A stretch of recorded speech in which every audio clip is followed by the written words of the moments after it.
I belong to the generation who feels that playing chess is not just about learning chess and becoming better in chess skills.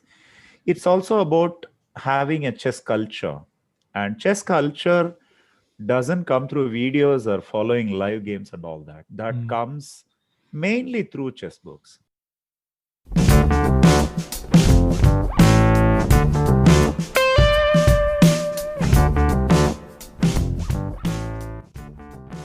So, dear listeners, welcome back again to part 2 of my interview with International Master Venkat Saravanan from Chennai. We talked in the first episode about chess year 2020, about online chess, about the pandemic, about Vishy Anand. But we didn't talk about books. And I know that you're an avid book reader. You like books, you like chess books. You have collected a lot of chess books. I was thinking while we were talking about Vishy Anand in the previous episode, did you read the books Mind Master by Vishy and the Anand Files by Michiel Abel? They were released 2019, but not 2020, but you certainly have an opinion about those books. Yeah, the Abel book, unfortunately, it's not yet available in India. So I wasn't able to get my hold of it. Just now I have ordered it from New In Chess, so I'll be getting it soon. Mm-hmm. The Mind Master, of course, I read it and reread it, and yeah, I really like the book. Mind Master is a very good book. See, typically, you take sportsman autobiographies. For example, the one by Magic Johnson, the basketballer, or there are a host of them by cricket players, but I believe typical European chess audience or chess audience will not be familiar with the cricket biography books.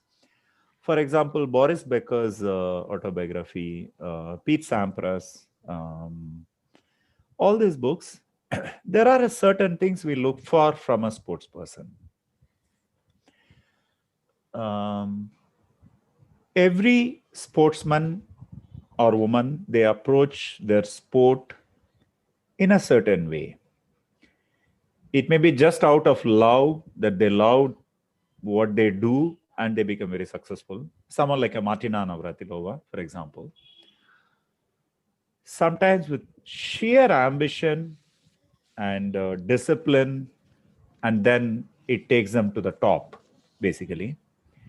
There are many examples for that. You have someone like Gary Kasparov, who does whatever he does with complete conviction. So Kasparov's books on himself, the 3 volumes, are wonderful. I think they set the benchmark in chess when it comes to that.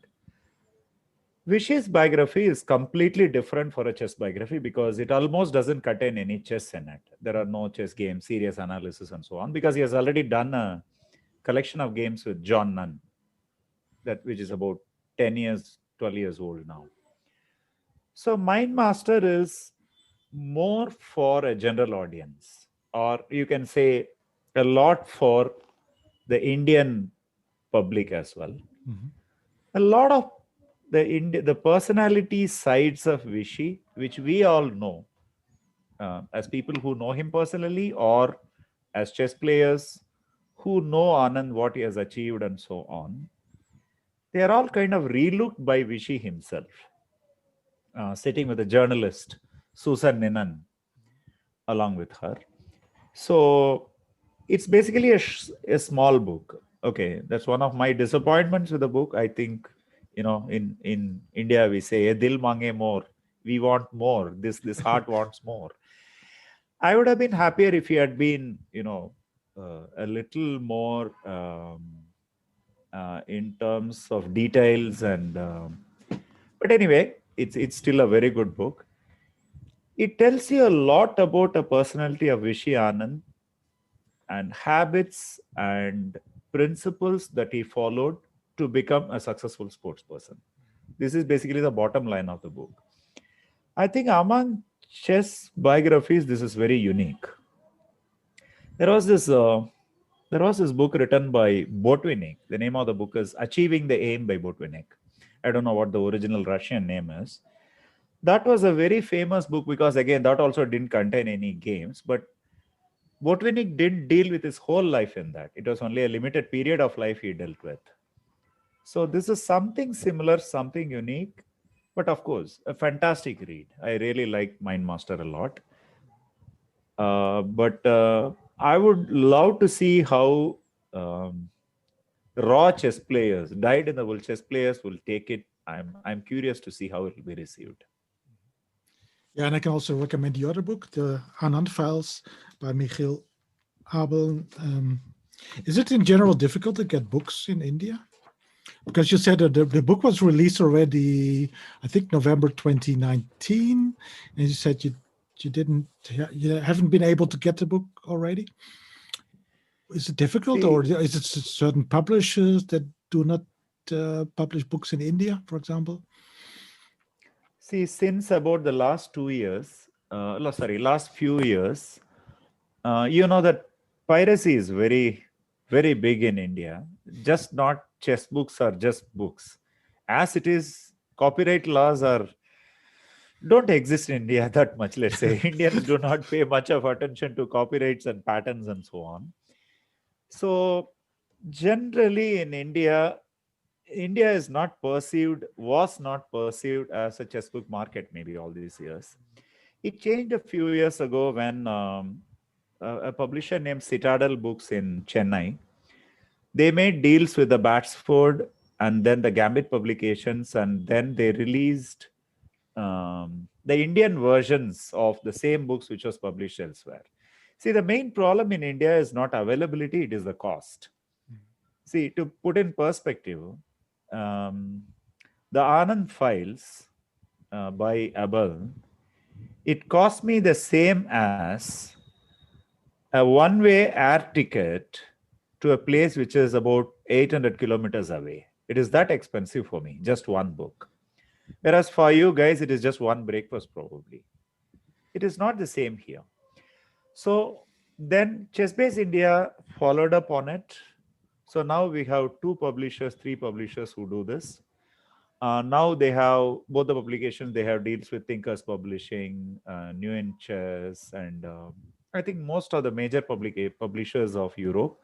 So they publish Indian editions of the book, which is available here. The problem is once the pandemic hit, all the new books have stopped coming to India. That's the problem. So, those who are desperate like me, we don't mind the cost. We are importing it from Europe, but it's simply not affordable for 95% of chess playing community to buy these books because they are way too expensive. I told you the comparison in terms of affordability or the cost of living in India. Unless this is basically a message for any publisher, unless there is an Indian publication who will release chess books as Indian editions, your books are going to be either Xeroxed or they're going to be scanned and distributed among people. You just cannot stop it because, you leave chess books. That's how we read Harry Potter or, subject books like chemistry, mathematics, physics, or medicine. That's basically how the whole of India survives reading because we simply can't afford. So unless publishers pay attention to this reality and publish Indian edition, it's going to be extremely difficult. When there are Indian editions, they are really, really fine. I mean, it's not all that expensive. It is expensive, but not all that expensive. Almost everyone can afford it. That's the point. Indian edition, what's the difference then? Is it a different kind of paper or what is it? A different production costs, of course? That's the point. Almost everything is the same because again, labor is cheaper in India, paper is cheaper in India. Sure. Distribution is cheaper in India. So overheads are very, very less. So you get almost the same quality. I believe they just send the blocks and it is just gets printed out in a different press here in India. That's all. Okay. So it is the quality of the book is the same actually. See, you see it from this point of view. Okay, I'm talking about things which are not politically correct here, but somebody has to say these things. See, let's say you take a 500-page book, okay? Typically in India, the Xerox industries, they Xerox the whole thing, and then they used to just make the cover in color and used to sell it, typically for about a few hundreds of rupees, okay? The original cost may be anywhere around 3,000 rupees. That's about $40, let's say. Anywhere between $30 to $40. I get it for about $7 to $8. Okay.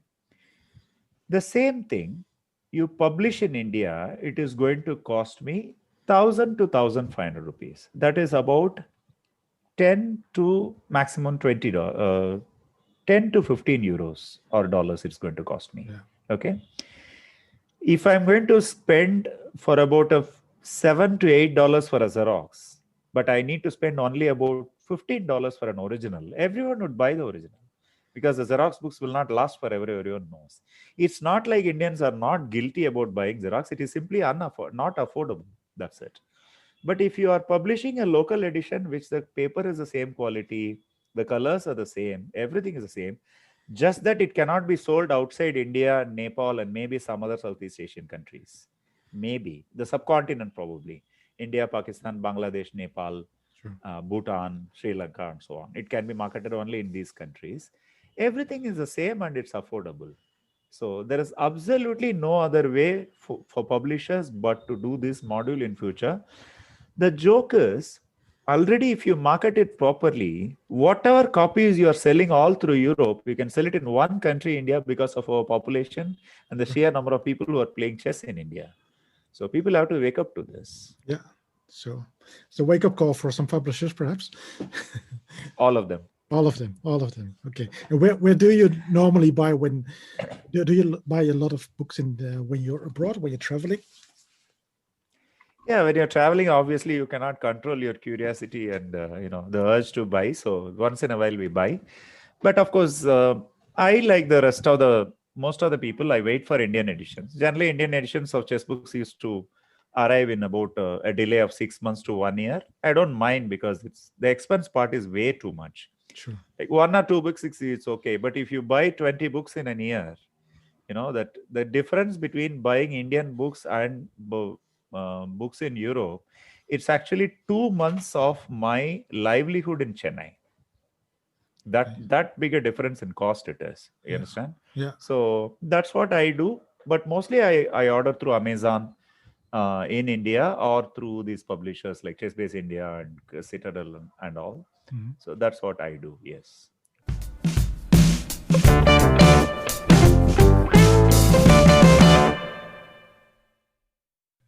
And you became let's say kind of famous. Not like this, but there are some YouTube videos on made by Sagar Shah from ChessBase India about your book collection, and it's called. Let me just check again for you: Must Read Books to Become a Better Chess Player and How to Read a Chess Book. And those are pretty popular, I think. My question: have you been recognized on the streets already? You're famous book person. He's the guy of the chess books. I know him. I think you're taking me for a ride here, but anyway, I'll play along. Yeah, honestly speaking, I really enjoyed watching those videos. If you know this, recently Anish Giri told me that is his most favorite video in ChessBase India as well. Wow, I and Sagar really enjoyed producing those videos. Basically, I have been a big chess book buff for about 30 years now. So slowly, whatever I gained, whatever some of my friends have donated me, whatever I have stolen from some of my friends. So all this constitute my library. So now I have like a huge library. I don't even know how many books I have. Maybe around, I don't know, 700-800. I don't know. Yeah, in one of the videos you said about 700. So that's a while ago. So let's say a little bit more right now, perhaps. Yeah, sure. Yeah, I love chess books. Basically, I belong to the generation who feels that, playing chess is not just about learning chess and becoming better in chess skills. It's also about having a chess culture. And chess culture doesn't come through videos or following live games and all that. That comes mainly through chess books, See, today, as we were going through, basically today, when I was getting ready for this podcast, I just saw one of the books that I bought very long ago. It is by Edward Winter, this chess historian. Mm-hmm. So he has this columns were a tidbit of information about the time went by in chess. That's all gets collected as one book, and one of his books is Kings, Commoners, and Knaves by Edward Winter.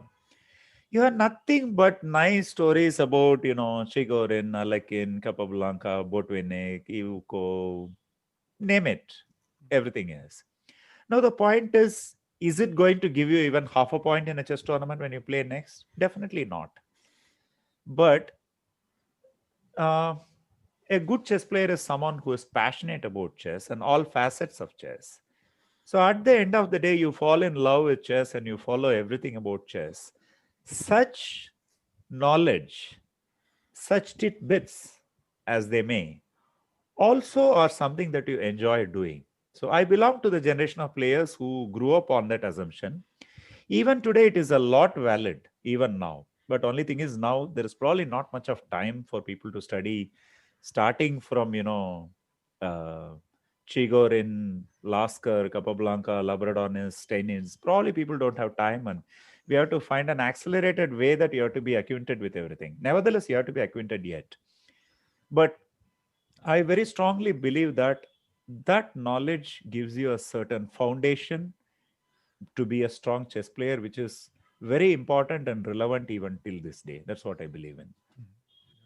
Yeah, that's a very enjoyable book you have there. I have it also myself. I will link these videos, of course, in the show notes so people can watch those videos, and it's very enjoyable. It's quite long, about 2 hours and more than 2 hours, I think.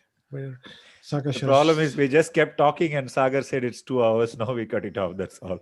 Yeah, so we just didn't see the time passing off at all. They were so That's- enjoyable in making itself. Yeah. yeah, it's remarkable. Yeah, and also where you get those books from. Yeah, that's quite. Do you also buy, or when you're in Europe, for example, go to some antique shops and buy some old books? Yeah, I do everything. Like Everything. Okay. I know some of the booksellers in Europe who come to particular tournaments, so I go and buy them, and I order from Amazon. The United States is an excellent place for buying old books. They have this online seller called ABE Books, which sell all kinds of old books at a very, very affordable price. For example, some of the wonderful books of chess, like Fireside Book of Chess by Fred Reinfeldt, The Golden Treasury of Chess by Fred Reinfeldt. I got it for a price of $1 from these guys, ABA Books.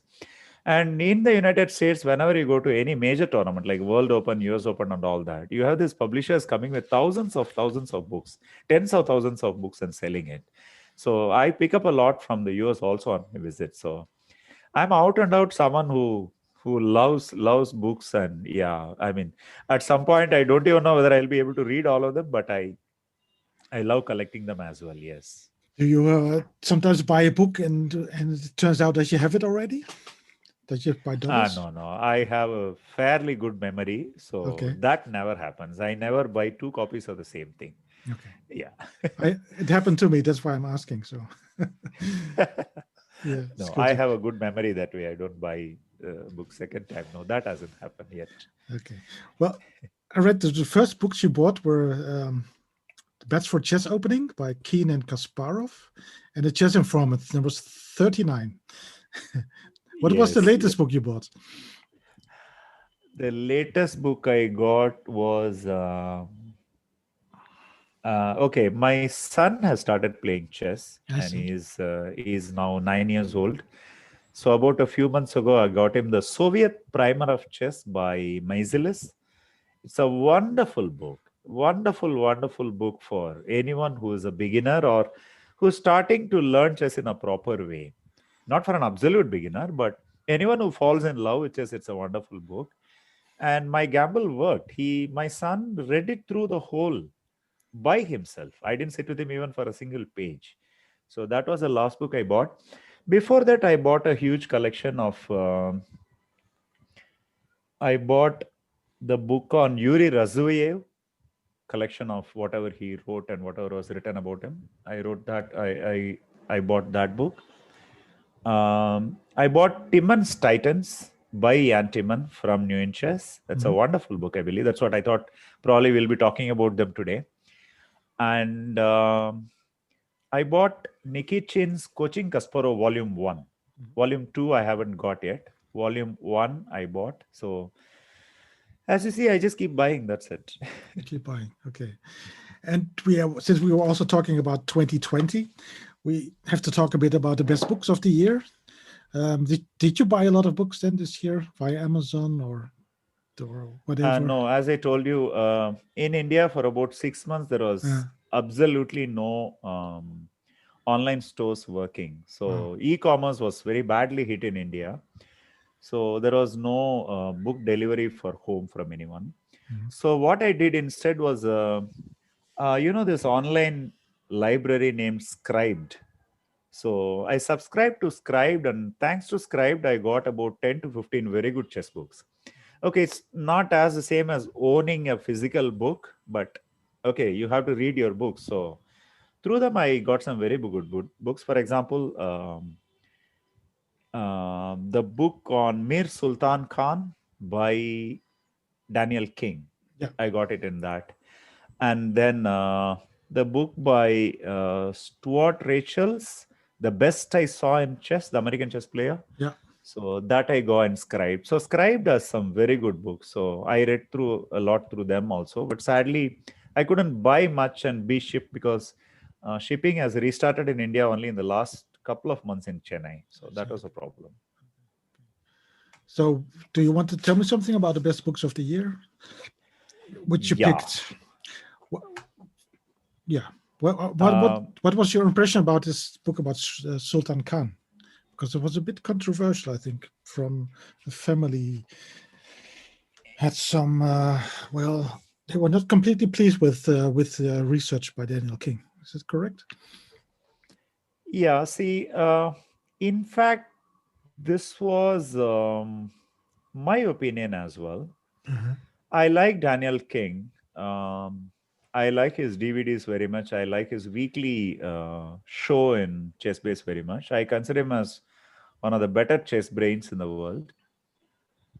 The one big mistake he did in this book was he didn't travel to Pakistan and did any research. That was, see, for example, no one is going to write another book on Sultan Khan again, right? So it would have been wonderful if King had taken the effort to go to Pakistan, reach his family, for example, get some rare photographs and got them into the book. That said, see, even in India, Sultan Khan is a very iconic name in India. Okay, one of Sultan Khan's granddaughter's objection about the book is that Sultan Khan is not necessarily an Indian, not really an Indian. I'm sorry, I shouldn't say not necessarily. He was not really an Indian because, before 1947, we were British India. And after 1947, he lived in the place which is now Pakistan, our neighbors. The country was divided into Pakistan and India post 1947. So all his life, he lived in Pakistan. So it is wrong to call him an Indian. This is something she had argued. Many of the facts about Sultan Khan, which is, by the way, quoted by Edward Winter, come from some accounts of players who visited Sultan Khan's benefactor at the time and who saw that, Sultan Khan was a servant for his benefactor. Now, his granddaughter very fiercely disputes this because she says Sultan Khan's family had a certain standing religiously. They were kind of religious preachers.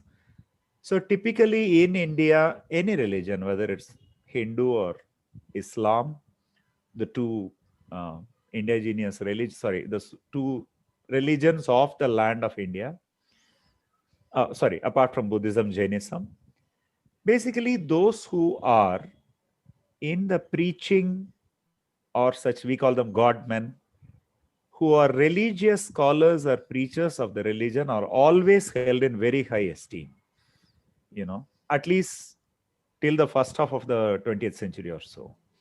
So what she says makes a lot of sense. to call him a servant, and then worst thing is you even put it on the cover. Sultan Khan, the Indian servant who became chess champion of the British Empire. She took very strong exception to that. I also feel it is correct. I also feel it was politically wrong, at least, to put such a title for a book. That said, even though he is such an iconic figure, let's leave aside whether he's a Pakistani or an Indian. By heart, we feel that he is an Indian. He belongs to the subcontinent of India, let us say, and Pakistan. A great chess player, who went and defeated Capablanca and company, and who represented the British Kingdom in the Olympiad, and so many wonderful victories, and so on. It is a fantastic book. It's a fantastic effort by Daniel King to make them into a book in which it is properly described. This is a proper collection of games which you can write about any other chess player, let's say, whether it's Topolov's best games or Kramnik's best games. However, it has been presented, it's presented that way. So this was one of the most important books written in 2020, with a little bit of caution and effort. These mistakes should have been corrected, or at least could have been corrected. This is what I personally feel. Of course, I don't mean any malice to anyone. I don't mean any disrespect to anyone. This is my individual opinion. Good. But recommended, so it's a recommended read. You would recommend it. Of course, as I said, it's a very well written book. Okay. Right. And whether it's Indian or non-Indians, we all will be fascinated to learn the life of Sultan Khan and what he produced over the board. So it's a wonderful book, no doubt. Could also make a Bollywood film of it, perhaps. Yeah, maybe that will make a very good Bollywood film, because we have villains ready. The British can be portrayed as villains in that. There was this biopic kind of a movie called Lagan made about 10 years ago by a very talented actor, Amir Khan, in which the villains were all whites and the heroes were all Indians, because the movie simply happens before independence during British India. Yeah, maybe Sultan Khan may also be created in such a literally white and black way, Yeah, perhaps. Maybe it's a good idea. Yeah, we'll see. Maybe somebody who listens to this podcast gets an idea, perhaps. Yeah. Okay.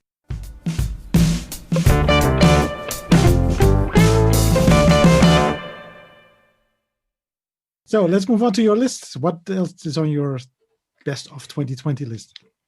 Yeah, okay. Continuing with this biographical books, 3 books are very important this year. The second is a player whom I highly respect, Boris Gelfand. So he has been making books in a series along with Jacob Aagaard, another very respected writer and a trainer in India. So his book I went through. Okay, Boris Gelfand's books are very laborious. You cannot just read them. It takes months and months and finishes them. So it's a project for me. I'm doing it slowly. Technical Decision Making is a wonderful book published by Quality Chess with Aagaard as a co-author. That's a wonderful book. The second is another guy who is perceived as an eternal nice guy in the chess field, David Navarra. So he decided to write his biography as My Chess World. I haven't got it at all. I've gone through only some synopsis of it. My friends have read it fully. So whatever I've heard, it's a wonderfully produced book, everyone say. It's literally a labor of love by Navarra. So these are 2 very important books to come out. Another very curious, I was just telling you, Stuart Reichel's book, The Best I Saw in Chess. It's a wonderful book. See, best game collections need not always only be 2800s and 2700s. There is this huge, chess topography of 2500s in this world, 2550s in this world, who all deserve to write good books and who all deserve to have an audience. You read Reichel's books, this is what you are reminded every page. A fantastic memoir by a guy who played competitive chess at some point, who quit that and went into another career. But still, the memories of playing with Kasparov, all that stays, and he colorfully describes those games. So I really enjoyed going through this book. So this is another in the biography book. Some of the books I have not read, but I am looking forward to read are Andrew Saltis has written two important books this year. One is Magnus Carlsen's 60 Memorable Games. Another is Tal Petrosyan, Spassky, and Koshnay. So these two books he has written this year as autobiographical books. Okay, there is a, just a light-hearted joke about Saltis. Some books Saltis writes for himself, and some books Saltis writes because he has to survive. So some books are Saltis are excellently produced. I am just waiting to see which way they turn out to be. But knowing him as a author, the basic ability he produces, I really want to read these two books. So these are ones. Timon's Triumphs, I already told you.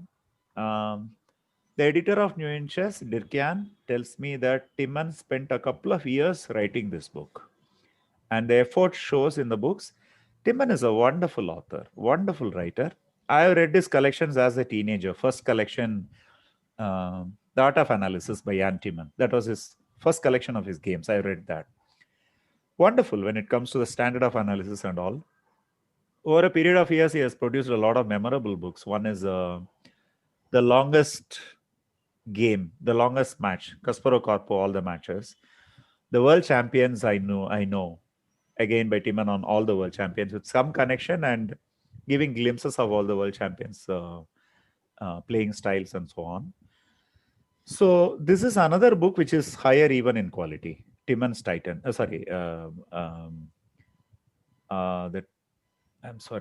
Timon's Triumphs. I'm sorry. Timon's Triumphs by Timon. That's a wonderful book. Yeah. So that I already halfway got through it, and it's a very highly quality book. There is one thing I want to point out here. There was this 2-volume collection by Gata Kamsky on his games. Now, Gata probably played the same level of Timon. Gata also played a world championship match against Karpov, just like Timon did. Gata also was in the top 5, top 10 in the world for a decade or so. Okay, Timon's innings was longer, obviously. But if you go through Kamsky's collection of games, okay, they're wonderfully produced. Again, it's a fantastic chess player who describes them. There is one flaw in them. There is way too much of variations and analysis. Mm-hmm. See, today is the age of databases, and at least you have this forward chess application in which you can go through books with moves, with diagrams.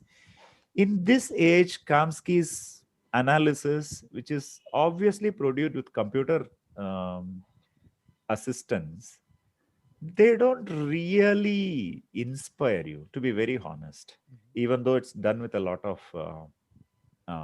effort. The difference between that and Timon is that Timon doesn't do that. Timon again just points you out important moments in the game.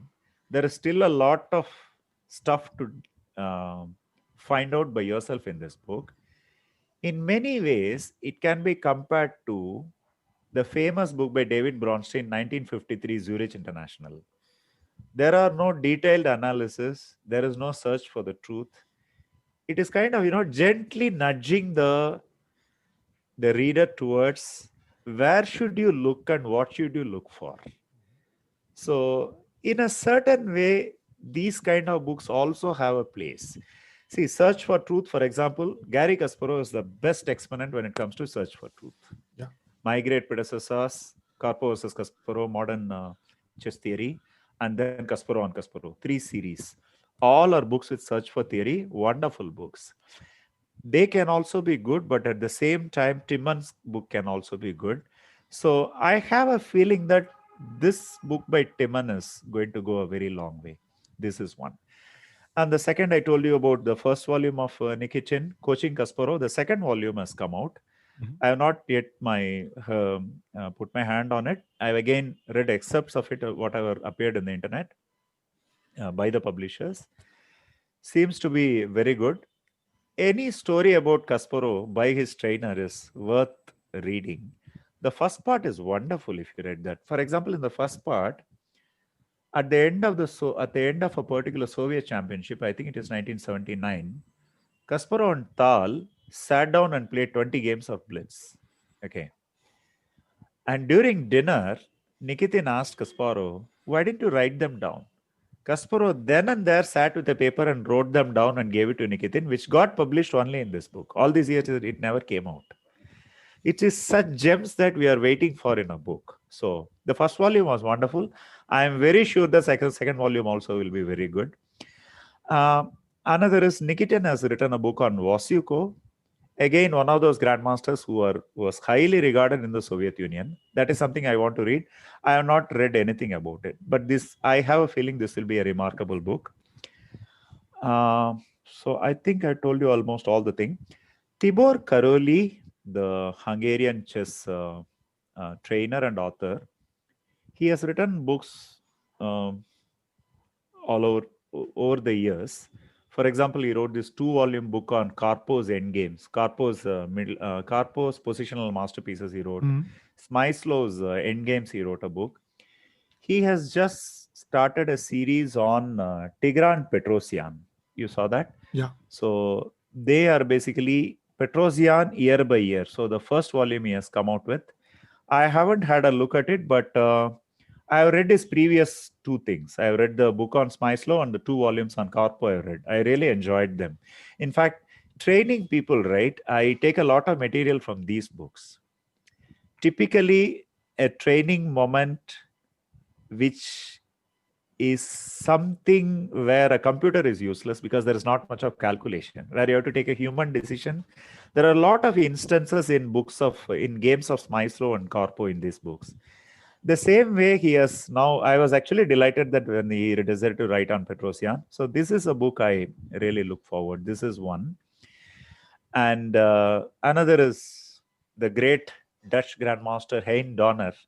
So another biography has been written by Alexander Munninghoff. So that was there inscribed. I started reading it. Somewhere I left it off, but I'll go back to it. That's a good read. But again, okay, to read such books, you need real appetite for chess and chess biographies. Yeah. The King by Donner was a great book. After that, I got fascinated with Donner. So this book also, I like reading it, yes. Yes, it's great. Great book. And unfortunately, Alexander Munninghoff passed away this year. He died this year. And I think it was just released before he died, this translation of the book about Donner. The book is already pretty old. I have it in Dutch, of course. Very, very, very nice book. And also the King by Donner, that's also hilarious, of course. And, that's a great book. That's probably the best book ever written in chess. If you don't care about the chess part at all, the wit and sarcasm of Donner are, simply legendary. Like, what a guy and what kind of contempt he had for other human beings. Wonderful book. Wonderful book. There is one more which I just left. Towards the end of this year, 2 books have been published. So I don't know what they contain in them. One is Terakov, a Russian writer, has written a book on Vasily Smyslow. The first volume is Life and Games of Vasily Smyslow. I'm a big fan of Smyslow. And John Donaldson, the wonderful American author, has written Bobby Fischer and His World. And people are already reviewed it very favorably.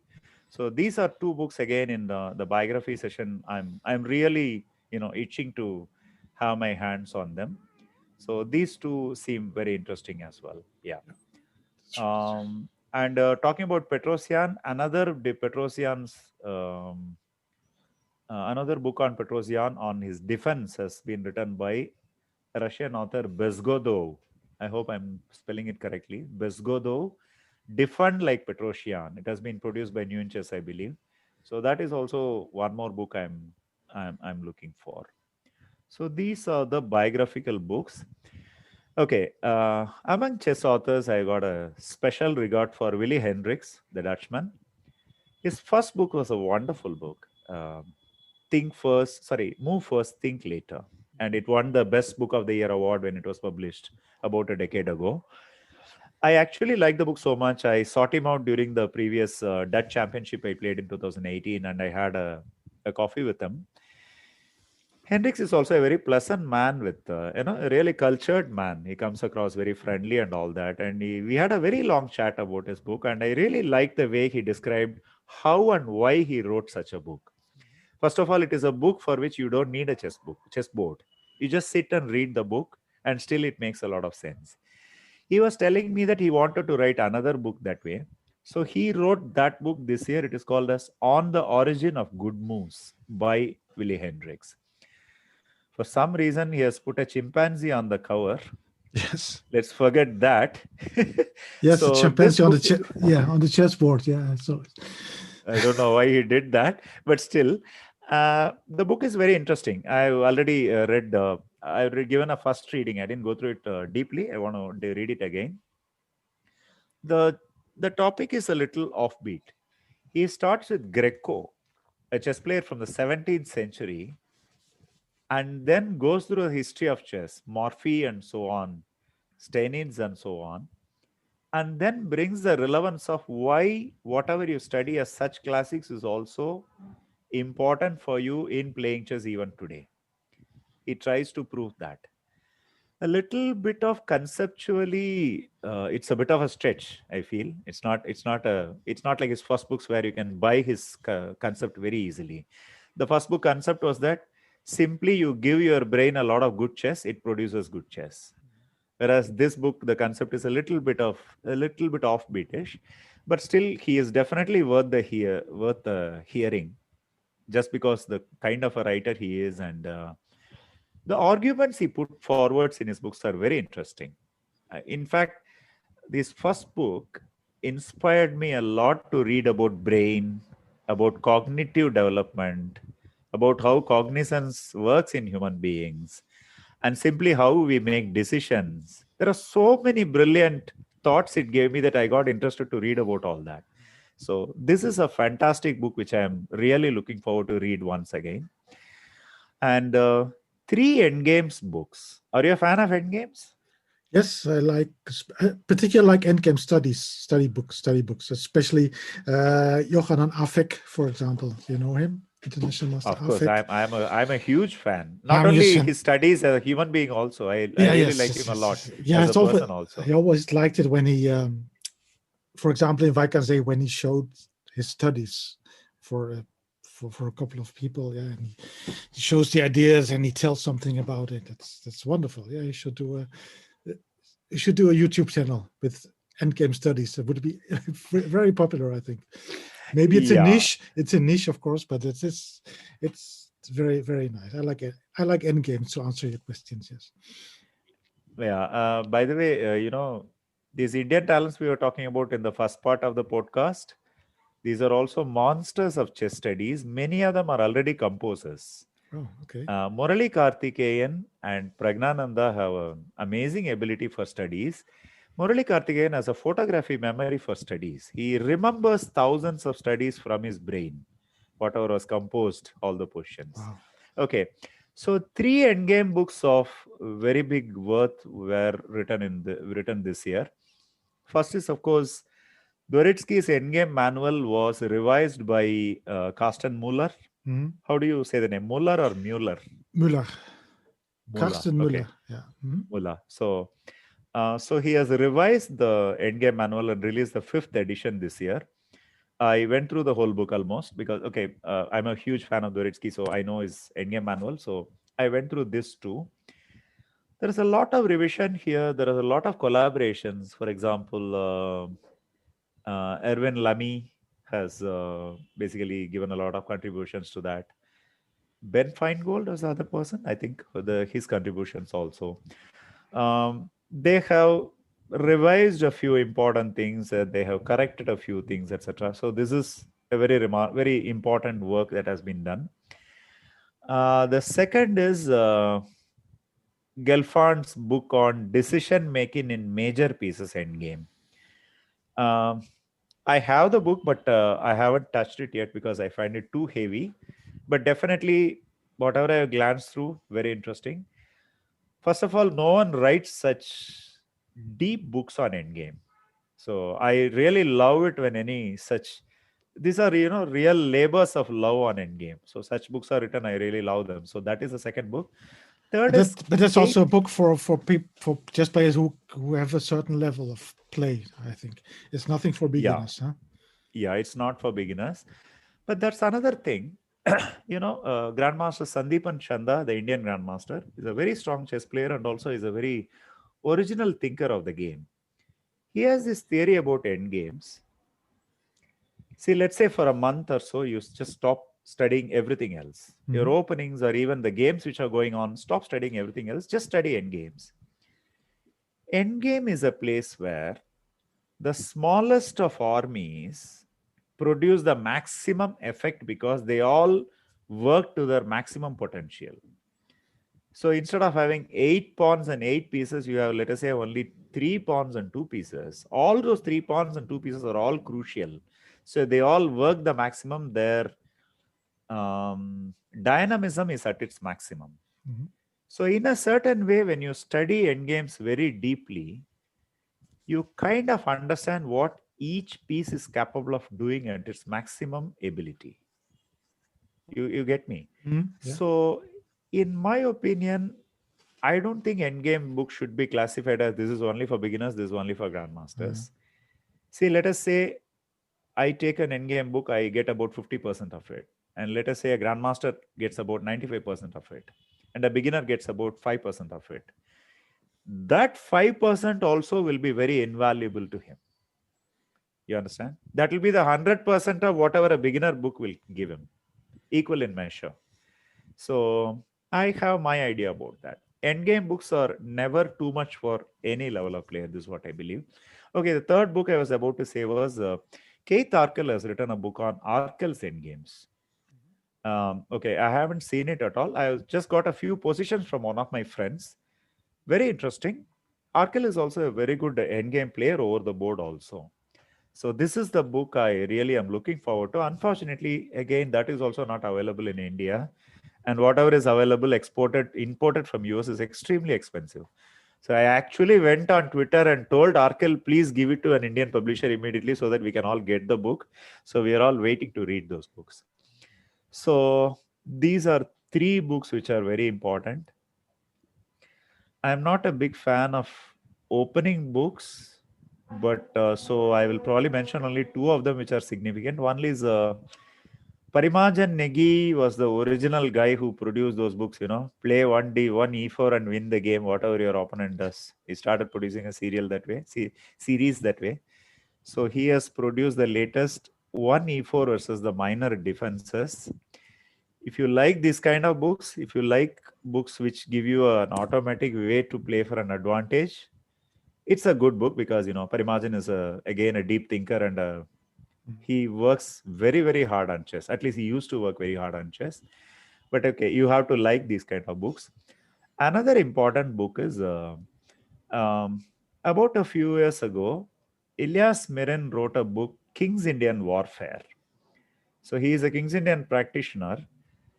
He decided to treat the book completely different. Say, for example, about King's Indian, Cotronias has written this 5 volumes. Cotronias on the King's Indian. It gives you an automatic repertoire against all the systems of King's Indian. Again, it suits you if it suits you. You like to read somebody and just go and repeat it on the board, it's fine. I don't like personally those kind of books. Smirin wrote a book on King's Indian showing how to play each kind of position. Typical plans, typical pawn structures, and then important games and all that. This year, he has written a book on Sicilian defense the same way. So the book is called as Sicilian Warfare. I went through the whole book. I almost finished the book. It's a very good book. In the same genre, I should also say S.P. Sethuraman has written a book on playing against the Taimano and the Paulson. So that is also a good book. It is more in the genre of Parimajan Negi, but still a lot of explanation he has given. Sethuraman is turning out to be slowly one of the important chess writers. So from that point of view, at least, that book is worth the read. About another So- opening book, I just want to mention. There's a new book. I think it's just released by Hari Krishna, by Hari, about the French with beating the French with knight c3. I think with knight c3. That's just really. I think it's his first book, and is probably, it a book or a chessable course? no, It's a book, is it? it's a book. Yeah, it's just Okay. just really I haven't seen that just yet. got it last week. I haven't had the time to read it, so to go through it, but I will talk to Hari in about 4 or 5 weeks after the Tata Steel tournament, where he's going to play about the book. So it's one of my next podcast guests, Hari. So Okay, so these are the most remarkable books. We almost finished them. Yeah. One thing I want to mention, Thinkers Publication is coming up with a lot of titles of late. So Daniel Van Herzyl, this chess player from Belgium, is a personal friend also for me. Mm-hmm. They're producing a lot of good books. For example, My Days with Topalo by Edouard Romain was a very good book. Kuzmin's book on Muhammad Yaro was a very good book. So this year they have come up with some books like Say No to Chess Principles by Evgeny Barev, Grandmaster Mindset by Yankovic, these kind of books. I read these two books. They are good attempts, but again, they can be better in certain ways, but it's definitely worth mentioning that Thinkers Publication, many of their books are very good. Again, the problem is they are not yet available in India, so I have not. I would have loved to read all their books. I have not yet read the rest of them, which have been published this year. Yeah, well, the book by Hari Krishna is also published by Thinkers Publishing. So okay, sure. It's also good. Maybe you also interviewed Sabina Feuscher about the Sherlock's method. Maybe you have read about that, the working tool for the club player. It's also in one of my podcast episodes in which I talked to Sabina Feuscher about Sherlock's method, the book. Yes, I heard the book. Yes, I heard the book only recently. Unfortunately, I don't have any access to it. Again, I have to, it's not being sold here. The one of my friends from the US told me that it's a very interesting book, Sherlock's Method. The same way, there is a book written about swindling by David Smerdon. Yeah, The Complete Chess Swindler was even the ECF Book of the Year. Yeah, that is something I would like to read also. That's also very interesting. This is something good about the pandemic, A lot of people have a lot of time, so they are coming up with books about specific topics which are not mainstream topics and writing interesting books about them. So we can expect a lot. We can expect a lot in 2021, I think, then, because a lot of people have time in 2020 this year to write a book. Hopefully, yeah. Hopefully, yeah.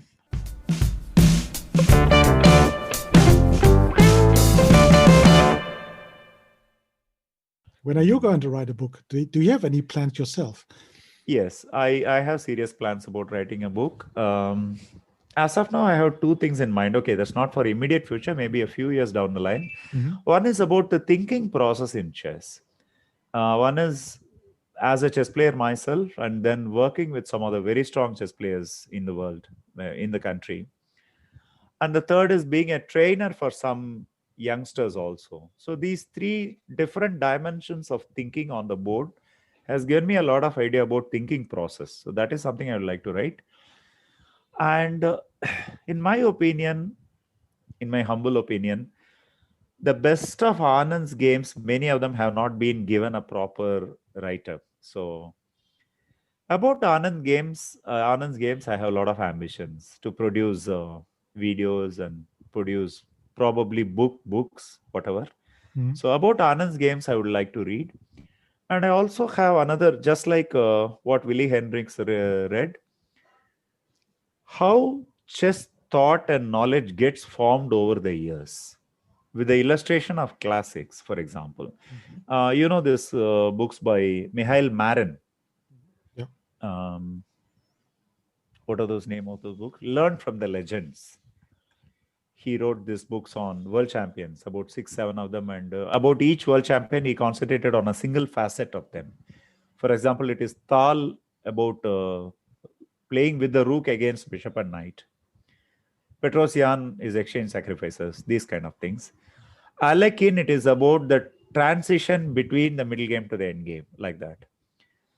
The same way, in the same genre it is, but at the same time with a much more complete picture of when you study about a player, what you gain as a chess player. This is something I really want to write about, because in many ways my chess understanding and whatever knowledge I gained about chess, it mainly came from that basic, the understanding of the classics of chess, the great players in the history of chess. So I would like to write a book on them. So yeah, I do have plans and I do have ambitions also. Let's see how it goes. Yeah. That's okay. Looking forward to it. Then I will buy your book, of course. Yes, would be great. So I would have one final question here for you. Now that there are a lot of people discovering chess this year in the pandemic 2020, what would you recommend to start with if you would have to recommend a couple of books for people who are interested in chess and they want to learn a bit and also want to learn a bit about the history of the game? What would you recommend? Okay, one of the books which I already mentioned is The Soviet Chess Primer by Meiselas. Yeah. First of all, to anyone who would like to learn chess, who would like to get into chess and enjoy it, the bottom line is you should enjoy the book. Okay.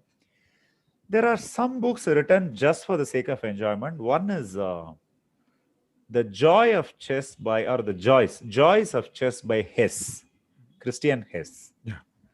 That's simply a wonderful book. I mean, it's full of such curiosities that, Christian Hess, The Joys of Chess. I find the book unputdownable. I've probably read it and reread it about 10 times so far. It simply gives you a flavor of all the beautiful things about chess. So this is the first thing.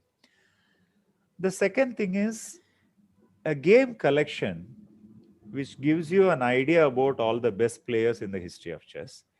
There are many of them. Probably the best right now I can say is Timmons' book on the world champions I knew. The Timmons Titans, I'm sorry, that's the name of the book. Timmons Titans. That I can suggest. You kind of get a good glimpse of every world champion. This is something. Hein Donner's The King is very, very important. The fun side of chess. The same way, Hans Rey has written a lot of books on chess stories. Yeah. Do you remember the name of the books? Hans Rey, the Dutch columnist who wrote a book. I know. I have a lot of those books in Dutch, actually. So, but there are two books, I think. I read both of them. One is My Chess by Hans Rey, and second is The Human Comedy of Chess by Hans Rey. Yeah. A lot of chess stories in them. So very good genre of books to enjoy. These are the first things. Okay. Why were you mentioning Dutch writers? Because I'm Dutch, or is it just because you're a polite person, or is it just coincidence? Do you really believe in your question? It so happens. That's it. The second thing is, there are some end games everybody should know. So just pick a book, any book which you're comfortable with. If you're not able to find one, the immediate one I can tell you is The Practical Chess Endings by Paul Keres. You simply cannot play chess without knowing some end game. You need not read the book from cover to cover, but definitely going through all these books will be very interesting. And then some best game collections of chess players. The first and foremost I would suggest is Life and Games of Mikhail Tal. You are going to enjoy a book on chess about someone who enjoyed his life and enjoyed his chess. There's no other way to get a glimpse of a great chess mind. So Life and Games of Mikhail Tal will be a good place to start. And then one more book which I mentioned, Move First and Think Later by Willy Hendricks, a Dutch author, coincidentally. So that is something I would suggest also. Okay, there are many beyond this, but this can be a good starting point. There is one good book on chess calculation. See, Agard's book on calculation, the name of the book. it's a little tough. And he wrote one more before that, The Art of Calculation. That's also a little tough for those who are starting the book. The one I can suggest is Improve Your Chess Now by Jonathan Tisdall. That's a very nice way to decision making in chess. The examples may be complicated for a beginner, but the style of writing, the narration is very nicely written. So that is another book I immensely enjoyed, as well as it will be applicable for beginner. Then in middle game, there is this author. What is the name of the author? Morovich. Ivan Morovich. He has written 4 books on middle games. The first one is Pawn Power in Chess. The second is Basics of Middle Game Strategy. The third is, I'm sorry, I'm not getting the names of the books. I'll just have a look as we talk. So here's the last one is Transformation of Chess Middle Games by Ivan Morovich. I'll just look it out if you don't mind. No, sure. Go ahead.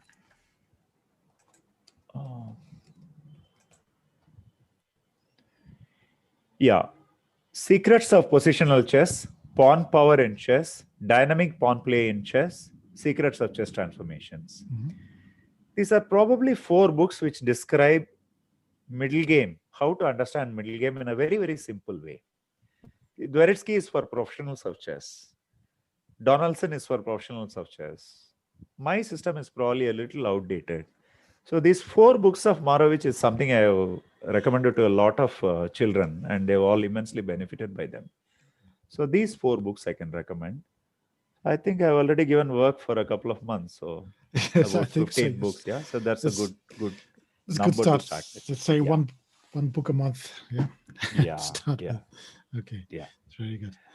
Okay, what is there a third book that you're looking forward to read in the next year, 2021? Nigel Short says he is writing his best collections. Yes. That is something I really look forward to. Nigel is a very colorful character and fantastic chess.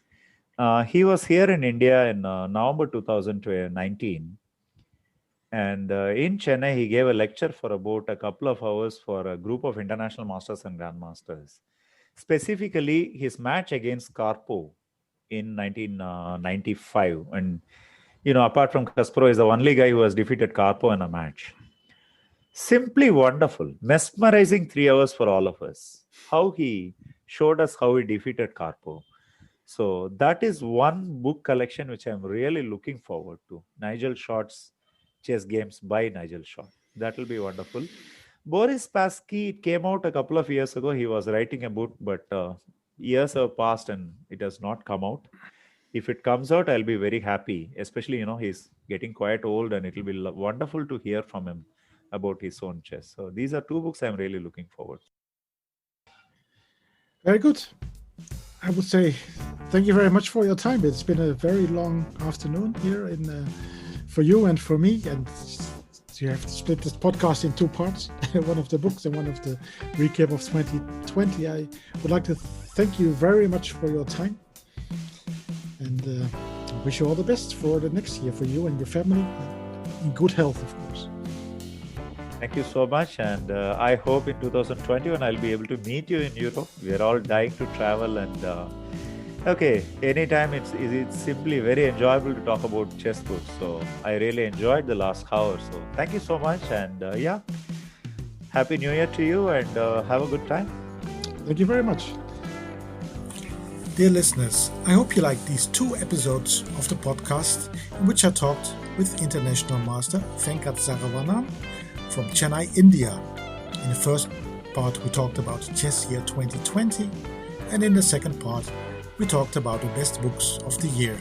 Let me know what you think and send me an email with your feedback. talkingchess@gmail.com or leave a tweet on Chess Classic. And do not forget to subscribe to the podcast on your favorite podcast channel and leave a rating. I am your host Erik van Reem. Thanks for listening, and I will be back in 2021. Happy New Year and bye-bye.